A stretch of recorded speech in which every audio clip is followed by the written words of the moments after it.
ওরা চেয়েছিল মিজানুর রহমান আজহারি মালয়েশিয়া থাকবে, সারা জীবন পরে থাকবে, দেশে আসা লাগবে না। কারণ আজহারি সাহেব দেশে আসলে এদের জনপ্রিয়তা কমে যাবে, মানুষদের দেখতেও পারবে না। দুর্নীতির কথাটা উনি সব মানুষের সামনে এক এক করে বলে দিবে। কি এমন হয়ে গেল, আজকে তো আজহারি সাহেব বীরের বেশে বাংলাদেশের জমিনে চলে আসলো, এয়ারপোর্টে পা দিল, দেশে এখন দিব্যি ঘুরে বেড়াবে, দেশের বিভিন্ন জায়গায় ওয়াজ মাহফিল সুন্দর করে করে করবে। ওরা চেয়েছিল আজহারি সাহেবকে যাতে করে বাংলাদেশে সে আসতে না পারে। আল্লাহ কয় সম্মান তো আমি আল্লাহ তারে মায়া করে দিয়ে দিলাম, তোদেরকে সম্মান দিব না।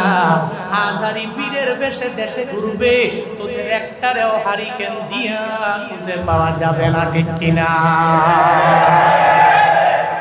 আল্লামা মামুনুল হক ওরা চেয়েছিল বাংলাদেশের কোন প্রোগ্রাম যাতে করে ও করতে না পারে। আল্লাহ কয় আমি ওরে সম্মান দিয়ে বীরের দেশে পুরা দেশের সব প্রান্তে প্রান্তে আমি আল্লাহ ঘুরাবো, তোদের একটারেও বাতি দিয়া খুঁজে পাওয়া যাবে না।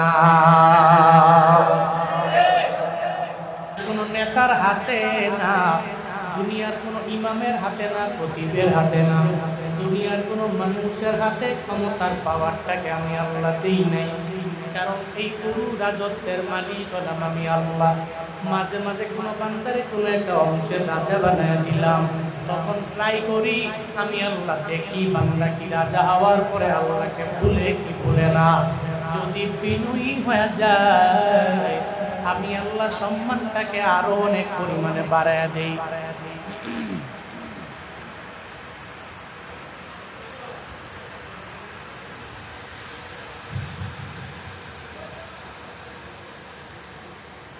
যদি বিনয়ী হয়ে যায় আমি আল্লাহ বান্দার সম্মানটাকে আরো অনেক পরিমাণে বাড়ায় দেই।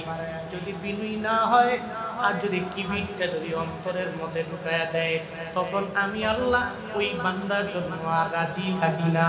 ফেরাউনের দশাটা যেমন হয়েছিল দশাটাও এমন হয়ে যাবে, নমরুদের দশাটা যেমন হয়েছিল ওর দশাটাও এমন হয়ে যাবে।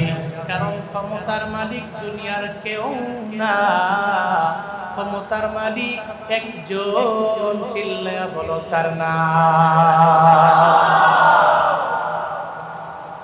আল্লাহ পাক বলেন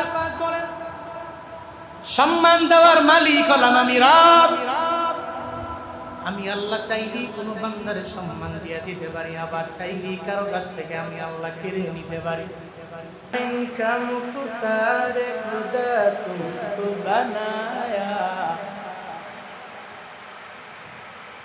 कौनाइन का मुख्तार खुदा तुमको बनाया, उम्मत की निगाहबान खुदा तुमको बनाया, उम्मत की निगाहबान खुदा तुमको बनाया। या रब मेरे आंखों में समा जाए मदीना, या रब मेरे आंखों में समा जाए मदीना, मुद्दत से मेरे दिल में तमन्ना है मदीना,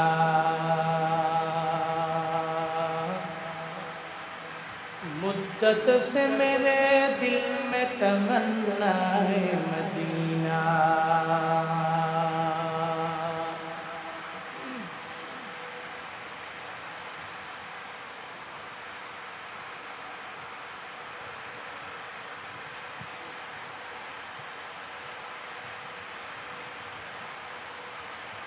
मंदरपाड़ा कबरबासी रूहेर मागफिरात कामनाय যুব সমাজের উদ্যোগে তৃতীয় বার্ষিক ওয়াজ দোয়ার মাহফিল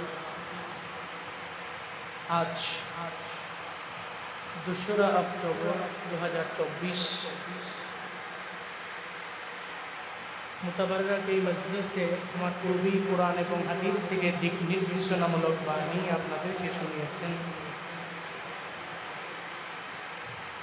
সোনারগাঁয়ের মুফাসসিরে কোরআন হযরত মাওলানা কামরুল ইসলাম আরিফি দামাত বারাকাতুহুম।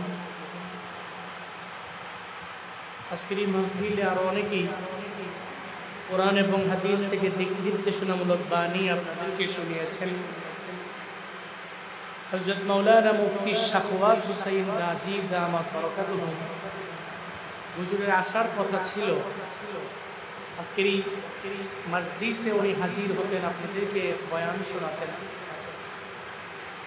কিন্তু আবহাওয়ার প্রতিকূলতার দায়ে মাহফিল কমিটি ওনাকে ফোন দিয়ে নিষেধ করেছেন যে আসলেও তো কোনো লাভ নাই যেহেতু, এই জন্য ওনাকে নিষেধ করেছেন। এই জন্য আজকেই আমি আখিরি বয়ান করে দোয়া দিব, যতক্ষণ সাধ্যে কুলায় আপনাদের যতক্ষণ পর্যন্ত ধৈর্য থাকে। শুরুতেই আমাকে একটু উচ্চ কণ্ঠে উচ্চ আওয়াজে জবাব দিবেন, বলবেন আজকের এই মাহফিল থেকে পেয়ে আপনারা খুশি না বেজার। আমি দেখব জেনারেটরের সাউন্ড বেশি নাকি আমার মুসল্লিদের সাউন্ড বেশি, আমি এটা দেখব। আজকের এই মাহফিল পেয়ে খুশি না বেজার? একটু একটু খুশি না বেশি খুশি? আর একটু ভালো লাগতো যদি বৃষ্টি না হয়। আল্লাহর ফায়সালা। কার ফায়সালা বলেন না, কার ফায়সালা? আজকে যদি এই জায়গায় বৃষ্টি দিত দুনিয়ার কোনো নেতা অথবা কোনো হুজুর অথবা কোনো কোটিপতি, এতগুলা মানুষ পশ্চিমকালেও তারে এতক্ষণ পর্যন্ত আস্থা রাখতো না। সাহস কত বড়! আমাদের এত 2-3 মাসের প্ল্যান প্রোগ্রামের এই মাহফিল তুমি আইসো এখানে পানি দিয়া বৃষ্টি দিয়া বন্ধ করতে, ওরে এতক্ষণে মাইরা দুনিয়া থেকে বিদায় করে দিবে। ঠিক কিনা? ঠিক কিনা? কিন্তু আল্লাহর সামনে কিছু বলা যাবে? আল্লাহ যা করে ভালোর জন্যই করে। এই জন্য যে কোনো সমস্যাতে, যে কোনো প্রবলেম ফেস করলে আল্লাহকে দোষ না দিয়ে বরং এটা বলার চেষ্টা করেন, আল্লাহ যা করে আমার ভালোর জন্যই তো। আল্লাহ যা করে আমার ভালোর জন্যই তো। এই জন্য আমরা শুরুতে আল্লাহর প্রশংসা করি, শুরুতেই চিল্লায় একবার করে পড়ি আলহামদুলিল্লাহ, আরো জোরে একবার করে পড়ি আলহামদুলিল্লাহ। আমার সাথে পড়েন রব্বানা লাকাল হামদ হামদান কাসীরা তাইয়িবান মুবারাকান ফি ইয়া রাব্বি লাকাল হামদু কামা ইয়ানবাগি লিজালালি ওয়াজহিকা ওয়া আযীমি সুলতানিকা লাকাল হামদু বিল কুরআন লাকাল হামদু বিল ইসলাম লাকাল হামদু বিল ঈমান। একটু আওয়াজ করে বলবেন, আমরা প্রশংসা করলাম কার? আমাদের প্রশংসা পাওয়ার একমাত্র যোগ্য কে? দুনিয়াতে ধনীদের প্রশংসা করলে ধনী খুশি হয়ে হাতিয়া দেয়। দুনিয়াতে কোনো কোম্পানির ম্যানেজিং ডিরেক্টরের প্রশংসা যদি কোনো লেবার করে, ওই লেবারের পদোন্নতি হয়। বান্দাও যখন আসমানের মালিক, জমিনের মালিক, বান্দার মালিক রবের প্রশংসা করে, আল্লাহ বান্দার প্রতি রাজি হয়ে খুশি হয়ে বাড়িয়ে দেয়। সুবহানাল্লাহ জোরে করবেন না? এই জন্য সুস্থ অবস্থায় প্রশংসা চলবে কার? অসুস্থ হয়ে গেলে, ধনী অবস্থায়, মধ্যবিত্ত অবস্থায়, গরিব হালাতে, বলেন না কার? নাকি আবার বড়লোক হয়ে গেলে আল্লাহকে ভুলে যেতে হবে? এটা কোনো ডিকশনারিতে আছে? কোরআনে আছে? কিন্তু আমরা তো করি। আমরা ধনী হয়ে গেলে আল্লাহকে ভুলে যাই। দেখবেন অসুস্থ হইলে আল্লাহকে স্মরণ করে বেশি, অসুস্থ থেকে সুস্থতায় কনভার্ট হয়ে গেলেই আল্লাহকে ভুলে যায়।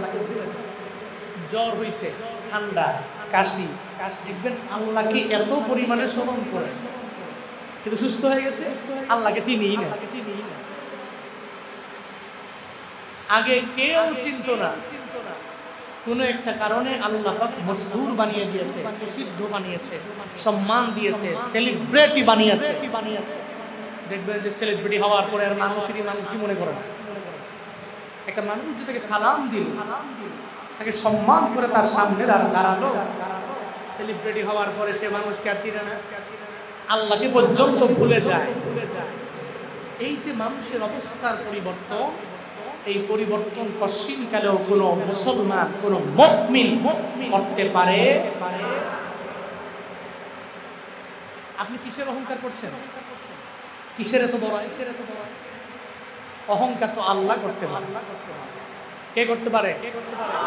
মানুষ করতে পারে? আজকের এই মাহফিলে মসজিদে আসছেন, আপনি যে আপনার সুস্থ দুইটা পা নিয়ে বাড়িতে ফিরতে পারবেন, এই গ্যারান্টি আছে? কথা বলেন না কেন? আছে। পা বাদ দিলাম, আপনার পুরো বডিটা নিয়ে, জীবন্ত শরীর নিয়ে জীবিত অবস্থায় আপনার বাড়িতে বুঝতে পারবেন, এই গ্যারান্টি আছে? আমি দিতে পারবো? আপনি আপনারটা পারবেন? আপনি আমার গ্যারান্টি দিতে পারবেন?